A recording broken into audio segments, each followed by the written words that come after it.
don't hold back. So the topics we are going through today are, first, we are going through what are the choices available to us today in the market as investors. Okay, what all can we get? What is possible? What can you do with your money? The other topic, next topic is stocks in detail, since that's our main issue. Intellectual immunity, decision making, research analysis, tools, charts, candlesticks, omissions, commissions, and then Q&A. So let's see how much we can cover in today's session, and let's go. Okay. First and foremost, let's start with investment choices. Today, the market is fairly different from what it was a while ago. It was, is everyone else seeing Tulip on the main screen? I don't know. I'm only seeing you. I don't know why I'm not seeing anyone. Tulip's there. Yeah. Okay. It's now, a great main screen. yeah, I was just wondering what's going on. Okay. Now there's others also. Nice. If you Okay. see Coming Tulip- back, investment choices. Here are the choices one has. Several people, many of whom I met through Monica here, love gold and like to take cash out of the market. Now, gold is an excellent option. It is a timeless option. It's been the go-to ever since mankind has created any kind of civilization. So gold just doesn't get old. It's great. However, it's not easy to trade in. You can't go and buy your groceries with gold. You can't just carry it around light while you're going bicycling, walking. There's a lot of issues with it. It's slightly inconvenient. Okay. So in case you're investing in gold, I'd say it's a good option. Nothing wrong with it. Go for it. However, here are some suggestions. If you're going for gold, you don't go for jewelry as an investment. Jewelry as an investment doesn't make sense because jewelry always has making charges. So if you buy gold worth X, the price you pay will be X plus because there are making charges on top, and that just raises the price, and you don't really recover your money. So in case you're buying gold, just buy something which is like a brick or a biscuit or any basic shape which has zero making charges on it. Cash is your next option, keeping your money around as cash. That's again not too bad an option, but you'll end up losing money. What happens with cash is that if you keep it in a checking account, then it's not going to gain any growth. It's just going to stay what it is. If you keep it in a savings account, then you'll probably earn a 1% or a 0.1% or something, maybe 1.5%, 2%. But that's still less than the rate of inflation in the country. And then there's taxes, of course, we all have to pay. So because of that, cash is not really a good option. It gives us a feeling of safety, but it doesn't really help. Come to GICs, very popular amongst the older generation. GIC is considered a safe place to park your cash while you decide what to do with it. However, GICs come with, they hardly give you maybe 1, 2 point something percent on good years. They are taxed and there's inflation. So again, in a GIC, you're going to be losing money no matter which way you go. So I'd say it's an okay place if you want to park your money and you don't mind losing that, the amount you lose on inflation, but you may have a sense of safety because it's insured by the bank. Okay, then you have mutual funds. Mutual funds, there are many, many types. Mutual funds are a great investment for someone who is not really interested in making money. And it's not really a go-to if you know, if you are really interested in investing. Because what happens with mutual funds is that there is a fund house, you invest in them, they take your money and other investors' money, and they invest it for you in the market. Mutual funds are very specific. You can get mutual funds that are for industries, for types of businesses, for value based, for time. There's many, many, many choices to choose from. However, on an average, mutual funds do not give you more than a 4, 5, 6%. They also have very often entry and exit loads. Okay, an entry load is when you buy it, they charge you a commission to enter the mutual fund. And when you leave it, when you sell it, they have exit loads. And these exit loads can go up to 7 years. Like if you sell in 1 year, then you're charged a certain percentage. If you sell in 2 years, you charge something less. So it goes up to 7 years before you can sell a mutual fund without um, being charged. And on top of that, of course, there's again tax, and mutual funds always come with something called MER. MER is management expense ratio, where they charge you money for managing. Net result is your chances of making money on mutual funds are very low. Even if they show a return of 5, 6, 7%, you normally wind up making maybe a 1 or 2%. So, okay, it's not really a go-to option. Then you have index funds. Index funds are funds that track indexes like NASDAQ, S&P, you have Vanguard. So these are very often algorithm run, and these can be highly beneficial because what they do is, say for example, and there's QQQ, or there's Vanguard, or there's Spider. So these funds or indexes, sorry, index funds, they track the top 10 or the top 50 companies of certain indexes, and they automatically keep changing in them. So they're good investments as long as the indexes are doing well. If there is a crash like the crash we've seen for the last 2 months, where the market kept going lower and lower and bumpier and bumpier and rocky and rocky and rocky, then in such cases, these index funds can be an issue. You could lose a lot of money because as the index comes down, so does the your money. We have, but at the same time, when the market's doing well, great place. I'd say definitely worth investing. Then you have crypto, the next and the most popular thing today. I had my gas fireplace maintenance guy come and try and rope me in with all his selling skills to buy into a crypto that was the future. And it was, he had bought an algorithm for $1,500. And now he was just printing like 300% every week money. Wow. So crypto is awesome. A lot of people have great success stories in it. So far, I have stayed far away. I have not yet gotten into it. I do see a near future where crypto will be worth investing in. Okay. So here's why I have stayed away, and here's what I think of it. So crypto is a cryptic currency that is not subject to study or to audit. People don't know what's going on inside that currency.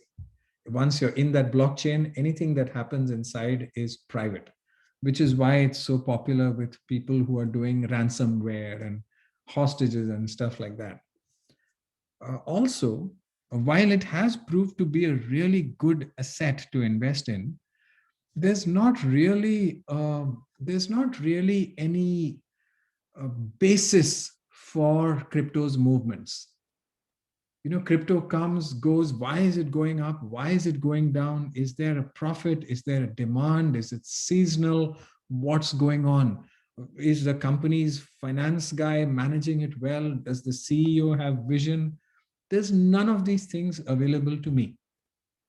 So that's the reason I stay away from crypto, because I get no traction in figuring it out. And then it's more like gambling or it's more like momentum investing. And personally, I like to stay away from momentum investing because I've seen over the years that someone always gets hurt when you do momentum investing. And by momentum investing, I mean everyone's investing in crypto, let me do it. Or everyone's doing GameStop, let me do it. Somebody always gets hurt. So that's the reason I stay away from crypto. However, the way Elon Musk and the others are pushing it, and the way it has made profits for several investors the last few years, I think it's highly possible that somewhere there is going to be some kind of crypto, which maybe it's Dogecoin, maybe it's something else, which may be accepted as not harmful to the environment, and which just may be accepted in some way by the government, where the government gets to audit it, monitor it, make sure it's not used for criminal activities. If the government gets some kind of access, then I think crypto will fly. I think crypto will just do very, very well. So, and that is not far away. The way people are pushing, the way it's going, I'm certain that it's just a question of time before there's some kind of merger or some kind of acceptance of crypto into mainstream commerce. And I'd say personally, if I had to invest right now, it would be Dogecoin. I can't think of anything else that looks exciting to me at this point. Um, but that's all I know about crypto, and I haven't invested in it. Next investment avenue is property. Property is, of course, everyone's favorite. Everyone wants it. Everyone loves it. I love it. It's beautiful. It, however, comes with a lot of challenges. It's not easily mobile. You can't just flip it. You can't transfer it. It requires a lot of maintenance. It's expensive. So there are a lot of issues that come with property. However, I'd say it's one of the safest places to park your money. And personally, my own proportion is that I like to maintain an easy 65 to 70% of my assets in property. Because at some point, even when you're not looking, the price is going up. However, when it comes to property, the key to success is location. It's location is everything. The rest you can figure out. Infrastructure stuff you can figure out. Location is everything. You've got to get your location right. And I'm probably old school, but very, very pro property, very hardcore. And I'd also always suggest that if you are buying, your choices would be a condo, a townhouse, uh, maybe an independent house or a property. Try and go for an asset where you own the land. That gives always puts you in a stronger position than owning, say, a condo which is apart somewhere. Just it's not really for anything else, but it just has a lot of value financially. And property just doesn't grow old. It's the best. Last option before stocks is your own business.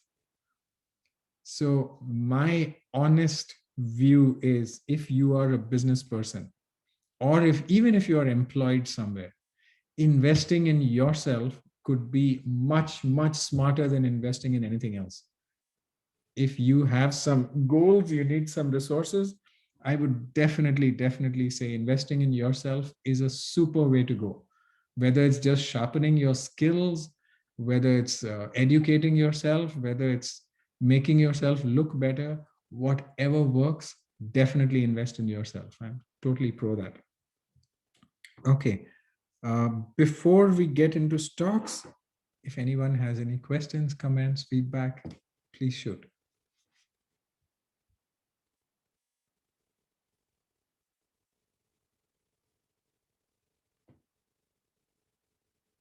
Nothing? Yeah, I've got a question. Yes.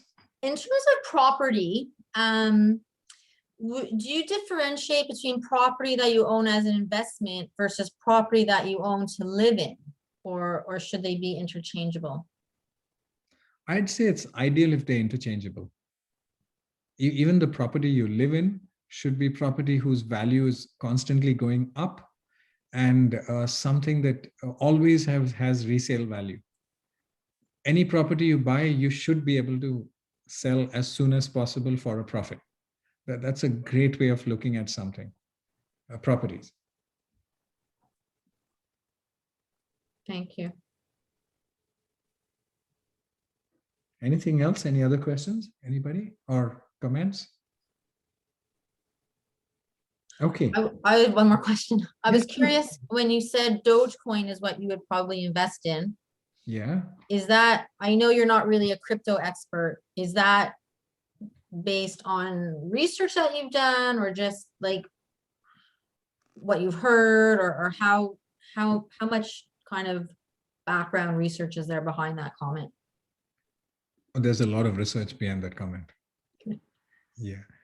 See, Dogecoin seems to be one that's affordable. Profit-wise, it makes sense. Instead of buying one Bitcoin at 35, 50,000, whatever, it makes a lot of sense to pick up Doge at 0.60. Even if it goes up 40 cents, that's a huge profit you can make if you're buying large numbers. So that's a good thing. The other thing is the environmental part. You see, Bitcoin's taking a beating purely because of the environmental part. Otherwise, it had soared, right? Now, if you notice, Elon Musk is really leading this whole thing. And while I'm a huge fan of his, I mean, I just love the guy, I don't really do everything he says. So if you notice, he first pushed everyone towards crypto. Then this whole thing came up about the environmental effects. So everyone is, the market is literally swelling, waiting to find the right crypto. Everyone's just saying, okay, if it's not Bitcoin, tell me which one to buy. That's what everyone's saying. And to me, Dogecoin looks poised to be that one. So it's either Doge or it's something else that's going to come out nearby, but something's just around the corner. And you also see these daily reports of meetings going on with the developers, with the miners. So that gives me a lot of sign here. Thank you. And to this, I can say, like, if you watch the crypto, Dogecoin kind of stayed steady. Like, it didn't really hurt it as much as some other coins. It's interesting to see. Yes. Yeah. Yeah. Yeah, it did. Okay. So let's get down to our main subject, that is stocks and handling them. So here we are getting into some very, very interesting areas. Before you invest, okay? Now, there are several people who invest and then land up making some decisions which they regret. And then they are forced to take certain decisions to correct those mistakes. And then they find that they've made further mistakes with those corrections. And then they further do something else to correct it. And it's a never-ending chain reaction. It's like a domino effect. It creates a lot of chaos. So more than just researching the right stock and picking it, there is also a lot of science and process to knowing who you are, why you're investing, what suits you, what is your personality, and what is your method of investing. Okay, so these are things one has to understand. I'll run you through a few things which you must do for yourself. If you are getting into investing, Of course, the question comes why, and the obvious answer is because I want to make money. And of course, we want to make money. But we need to make sure that you do it in the way that it does not clash with you, with your personality type, your values, your goals, things like that, because that's where a lot of chaos happens. So, certain questions you need to ask yourself would be, who am I? So that's quite a large question, and you can answer that in any way you want. This is a question I'm going to come back to in a couple of minutes. Okay, so we leave it as a vague question. Next question is, what is my personality type? So what triggers me? What attracts me? What do I like? Like some people are artistic people, they enjoy art. Some people like numbers. Some people like people. So what's your personality? What do you like? What do you enjoy? So there are some people who just enjoy operations, production, putting things together. Some people just enjoy convincing others. Some like healing others. Some like hiding behind numbers. So everyone has their own uh, personality, and you need to figure your own. Now, after that, you come to, why am I investing? So these are more focused questions. Why am I investing? So that is, what is my investment objective? So you say, I'm investing maybe to generate more capital for myself, or maybe I'm investing to create an income, spending income for myself, or maybe I'm investing for to turn it into a full-fledged profession. So you need to know what your investment objectives are, and that's very, very important. And then you need to know, what is your individual risk appetite? And this is a super important question, which many of us tend to overlook. Risk appetite means, what's your appetite? How much can you handle risk? So let's say you put in a good chunk of money, and then next day you see the stock go down 10%. So how does that affect you? Does it mess you up? Does it make you keep checking your phone, freak out? Or are you like, okay, 10% is good, no problem. So then how are you at 15%? How would you be at 25%? There's a sudden fluctuation of 25%. How would you react? So these are questions you have to ask yourself. They will provide that framework for you to invest inside, because we don't want to mess your personality. We want to invest within your personality type. Okay. Then you come to duration. How long am I investing for? Is this for 1 month? Is it for 6 months? Is it money I'm putting into the market till I find a property to buy? Is it money that I just have no, I mean, it's cash. I just need to put it somewhere, so I'm putting it in. You need to know your duration, your objectives, your risk appetite. And then finally, you have to know your own realities. So when I say your own realities, I now loop back to the first question. Who are you? What is your personality? Why are you investing? What are your objectives? What's your risk appetite? So now when you say, what are your realities? I'm also talking about your financial realities. How much can you stretch? What are you getting into? You must know that when you open a margin account, that means it's an account from which you could borrow money without even realizing. You can make a purchase, you won't realize that you have actually borrowed money from the broker. So these are things you must know about your personality, about the broker that you're working with. What is the deal? Now, what I mean by broker that you're working with is, every day I see ads on TV of invest with interactive brokers, invest with Questrade, invest with Scotia iTrade. So you need to do the spade work on how much they're charging you for a transaction. What is the minimum? What is the maximum? If you go through so and so, what is the benefit? If you go through so and so, what is the uh, risk that you face? A good way of doing it is you can just go online and search. Another thing is, anytime you're about to execute an order, when you actually click on it, that confirmation screen will always give you the charges that they're about to charge you. So it's important to note that. Okay. And in my opinion, banks do charge a lot. Even some of the ads they show can be quite misleading.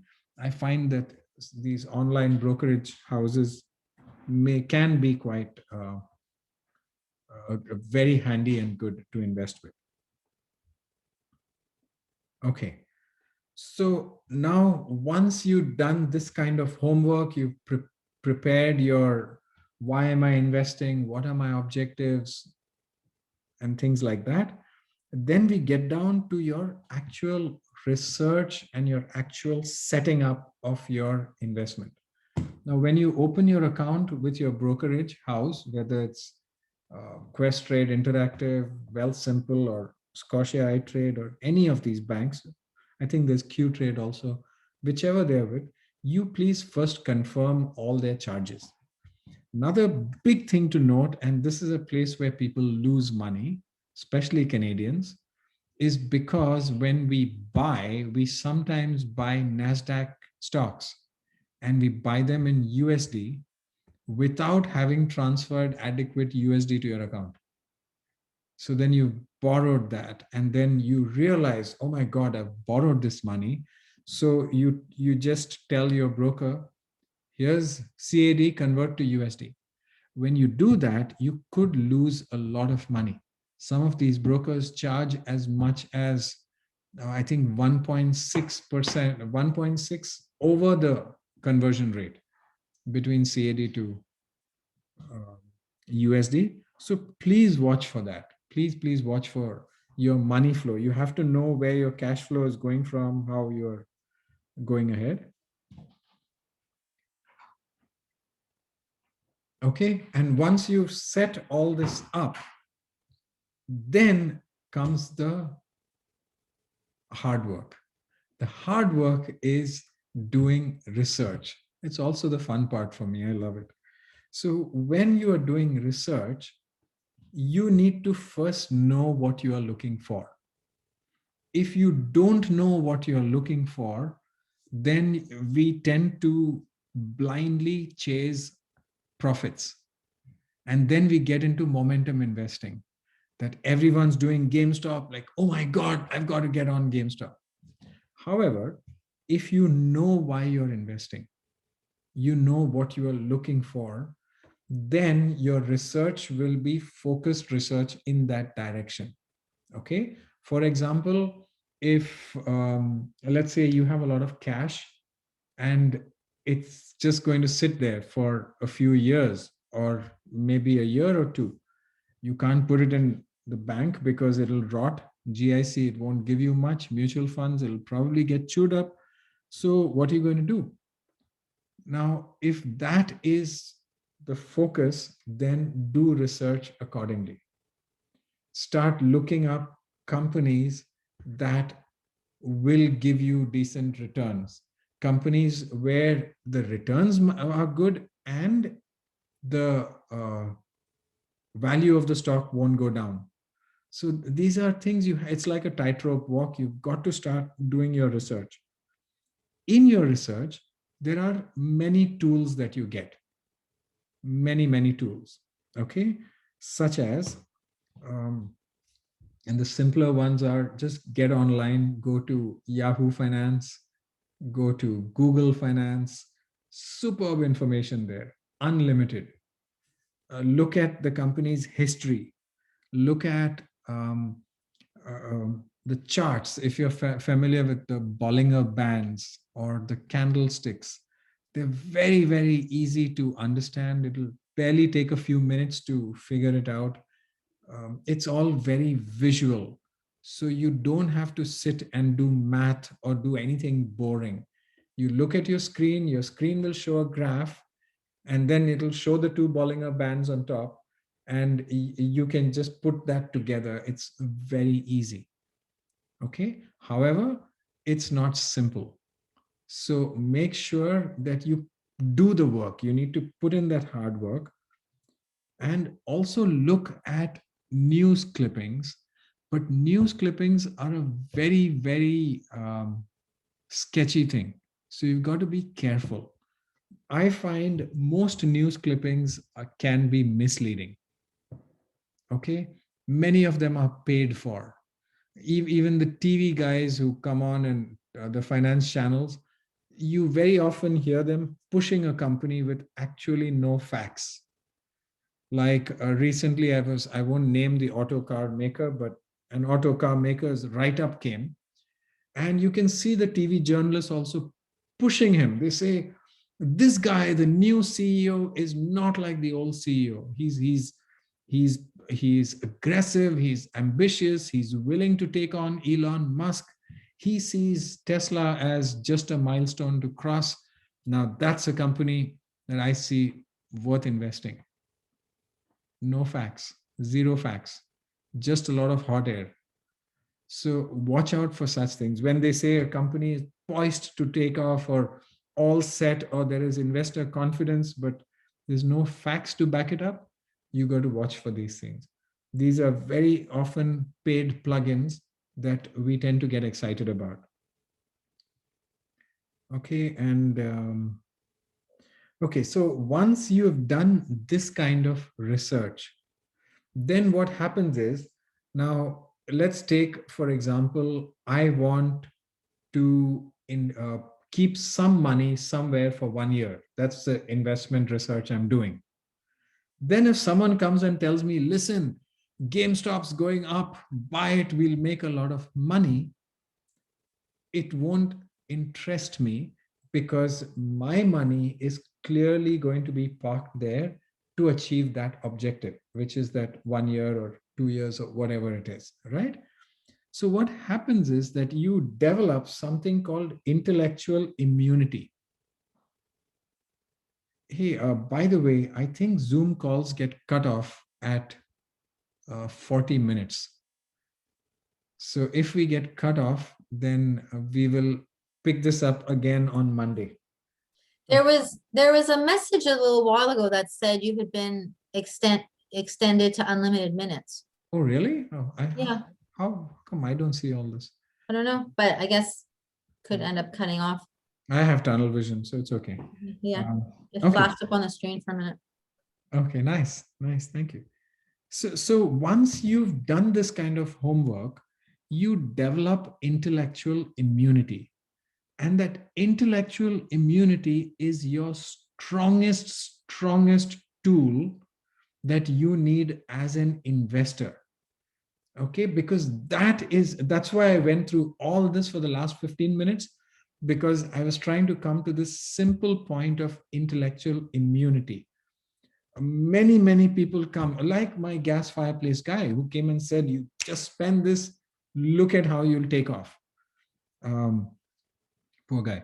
But if you know what you're investing, why you're investing, what is your money doing there, what that company's fundamentals are, what are they doing, what is their PE ratio, where's their graph, where do you see it going, then you really don't get floored by what others are saying. So developing intellectual immunity is vital, but that can be best if it comes from hardcore research. You see, if it comes from hearsay, then it's still a little shaky, unless, of course, you're getting it from some really solid source. But otherwise, I'd always say, if you don't have a solid source, do the research yourself. There's no harm in doing research. It's not too difficult. It is boring, it is painstaking, but it's worth it. Also, I come across people who say the stock market is gambling, you're going to lose your money, run to crypto, etc., etc. See, I use mobile phones like anyone else. I use laptops like anyone else. But if my mobile phone or my laptop breaks down, I don't know how to repair it. And I don't know how it works. I have no clue what this thing is about from inside. I just know how to use it, right? Um, Stocks are similar. It is not magic. It's not gambling. It is technical. You've got to look into the company's fundamentals, the dividend yields, the who's handling the finance, what's the history, who's the CEO, what does the company look like, what's the P ratios. There's so much information, right? Once you look at all that, it's very easy to figure out or at least estimate where a company stands. If you don't look at all that, then it just seems like gambling or it seems crazy. That's how it comes across to a person who's not done the research. When you don't do the research and you say, oh my God, why is it going up or down? It's because you haven't done the research. I find that happening in crypto because no one knows there's nothing to really understand why it's going up or down. So it's as I said, my laptop or my mobile phone, if it crashes, I open it, I can't make any sense of what's in it. It's just something. But if I show it to a technician, he knows exactly what to look for and then what to correct and how to correct. It's the same with stocks. It's just technical. If you do the work, it's easy to figure out. I mean, not that easy, of course, no one can fully predict, but it's not really gambling. It comes down to quite a science and a process. Okay, so look out also for what you are not being told. What I mean is, for example, there was a car company around 3 or 4 months back that came out with a huge release. And the press went crazy, all paid plugins saying how this company is doing breakthrough technology because they are perfecting LIDAR, which is what you use for, sensing cars in front of you and obstacles. And we watched the shares of that company go up for 2 or 3 days. And after that, it just went down. It just didn't go up at all because those were paid promotions. That was just their core business. That's what they do. That's what they exist for. It doesn't mean that they did anything spectacular. So look out for these things. Build your intellectual immunity, because that is the only thing that's going to keep you going when the markets go up or down, so that you're prepared for what's coming.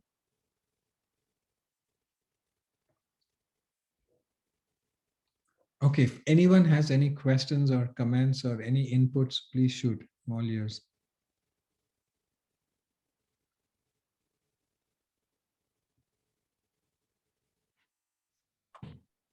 Anybody, anything? I'll Yeah. ask a question. Yeah. You said you like to keep 65 to 70% of your assets in property. What would you say is a good amount to keep in cash or cash equivalent types of assets? Like on the lower end of, of income. Cash, I'd ideally keep just 3 months of expenses. You should have 3 months of expenses in cash. Anything else, you should invest it somewhere.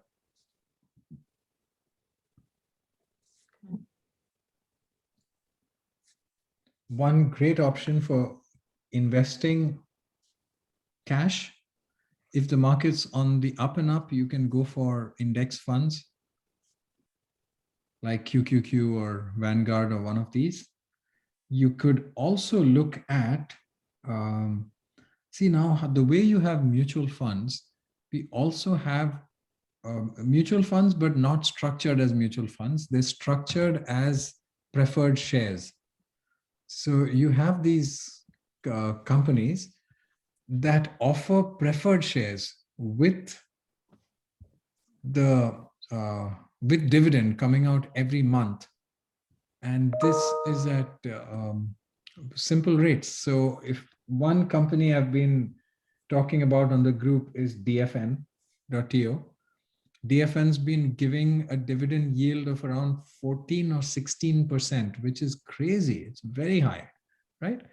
However, what you also have to look out for is that their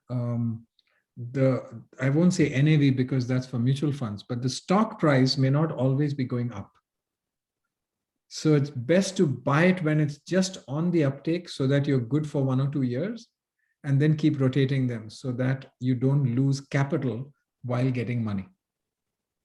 Or you keep your money parked there, let the monthly dividend come in, you make money on that, and over a year or two, the capital loss that you're having, you compensate by doing aggressive investments for a smaller amount on the side, like picking up our usual favorites like Airbnb or NCLH or one of these. So that's a good way to handle cash.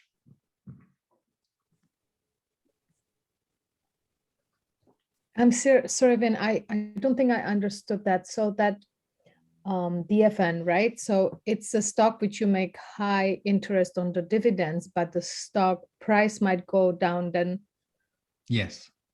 then you holding it for the interest, because then in the interest, yeah, sorry, I misunderstood that part. Okay.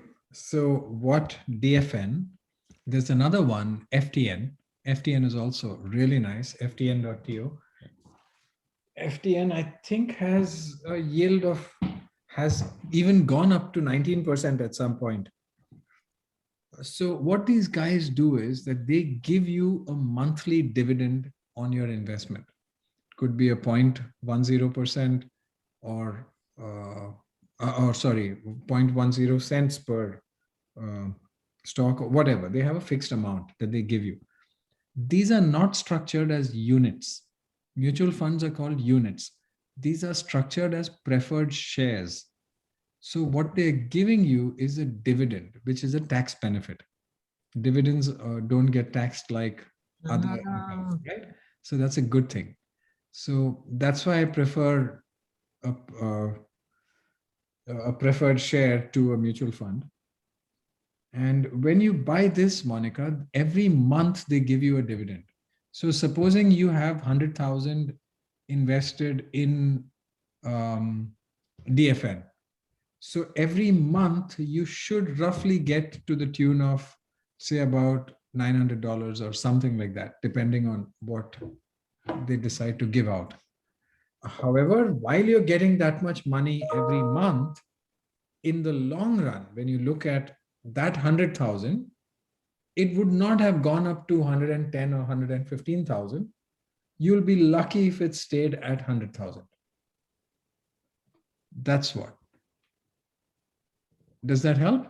Yes, thank you. Okay. Okay. I had a follow-up question on that, because that company, I did buy two of their, I think they were those preferred shares. I think one was DF, like there was one that's 14, one was 18%, one was 19%. And I was wondering, I think I bought about, I don't know, $10,000 or $20,000. Is it risky to buy a lot of those types of shares from the same company? Or like, does that matter? Is it better to kind of spread around the risk? It helps if you take a look at the legacy, the historical data. Okay, now if you look at DFN, for example, it's been around for a long time and they've been delivering consistently to people. Very good. FTN and there's FFN.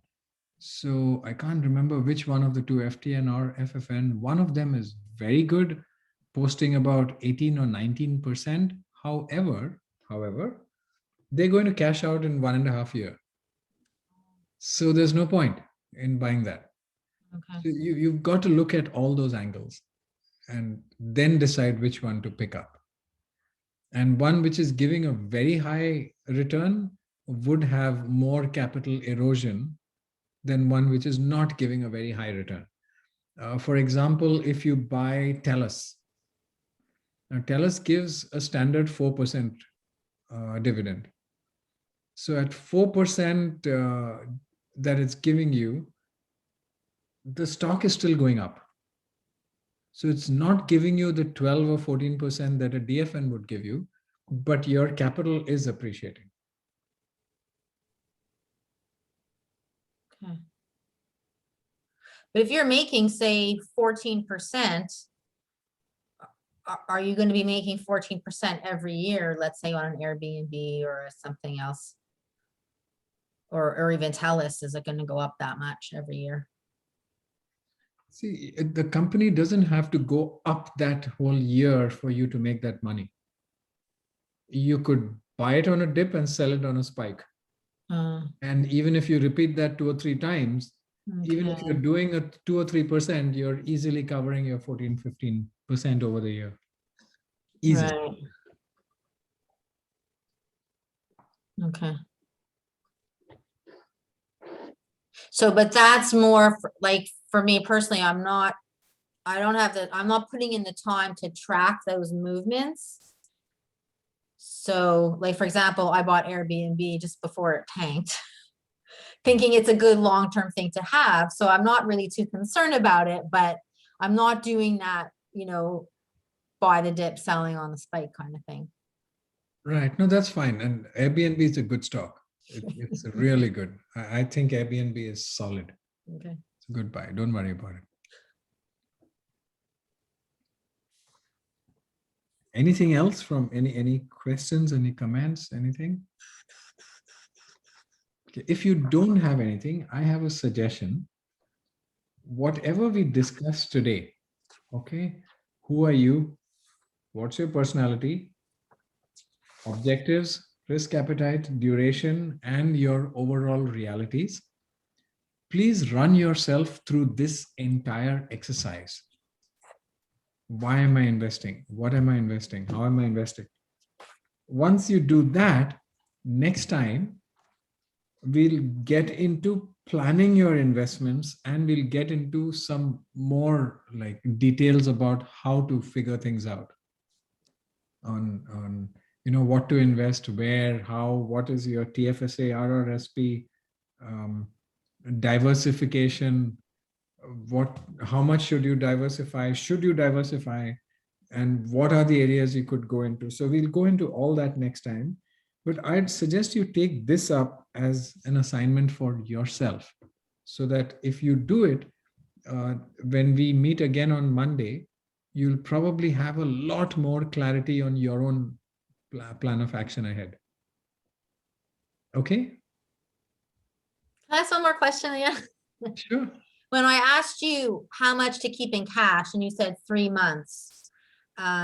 So does that include, like, say, a TELUS or these, DFNs, these, or even index stocks, stuff that's still going to make a little bit more than cash or GIC, but it's still relatively safe and liquid? I guess I'm looking at not just cash in a checking account, but I think Monica had asked this once on the chat. Like, what's a good sort of parking lot for cash that's at least going to earn a bit more? And so what percentage would you hold in that? Like super low risk, but still paying a bit of a return. I'd go with DFN. Okay. It sounds like it comes across as a good option. However, when the market's on the upswing, I'd rather do a QQQ. Mm-hmm. Because that's connected to the NASDAQ. NASDAQ's extremely volatile. Mm-hmm.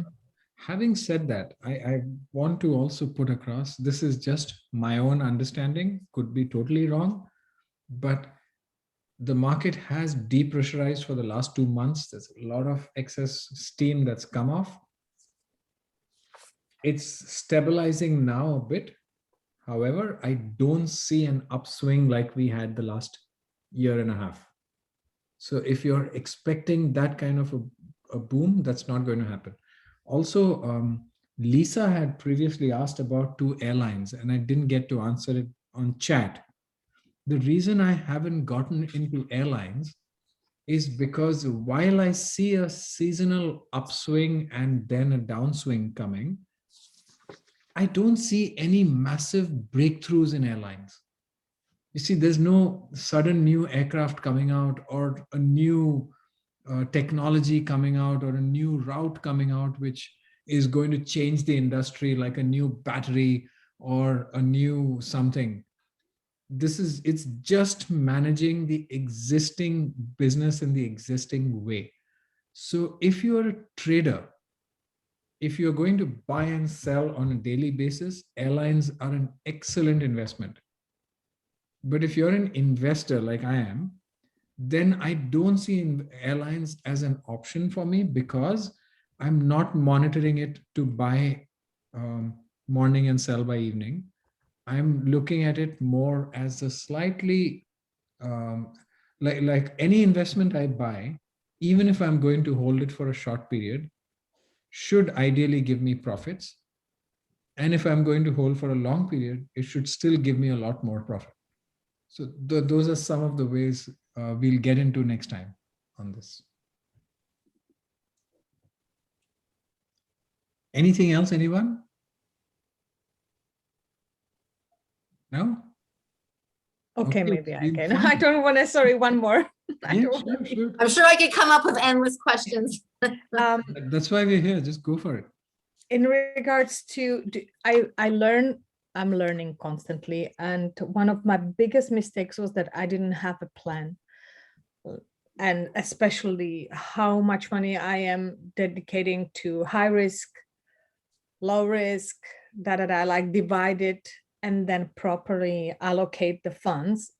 So I guess I was lacking, what was it called? That Intellectual immunity. Definitely lacking that one. So do you have like certain like rule or any percentages you would use? Because sometimes it's good to go just with the like you were saying, just buy the dip and sell when it goes higher, but not knowing that it's just a shorter term investment. Or like divisions of how percentage wise do you have it divided, like what you put into long term, shorter term, or risky ones? That's what we're going to cover next time. Okay, perfect. This time we built the base on the groundwork you need to do. Next time we'll be going into 3D spreadsheets, which is actually your question, and covering diversification and risk mitigation and strategies, and then daily use tactics. So definitely for next time. This question you must mark and know. We'll cover it. Thank you. Anything else, anyone? Okay, awesome, guys. Thank you so much. It's been fun. And any questions you have coming up next time, I'm still here. Don't hold back. Thank you so much. Thank you so much. Thanks a lot. Yeah. Take care, guys. Thank you. Thank you so Thanks. much. Have a nice evening and a weekend. Thank you. Bye, Bye-bye. guys. Have a great weekend, everyone. Bye-bye. Bye. Bye.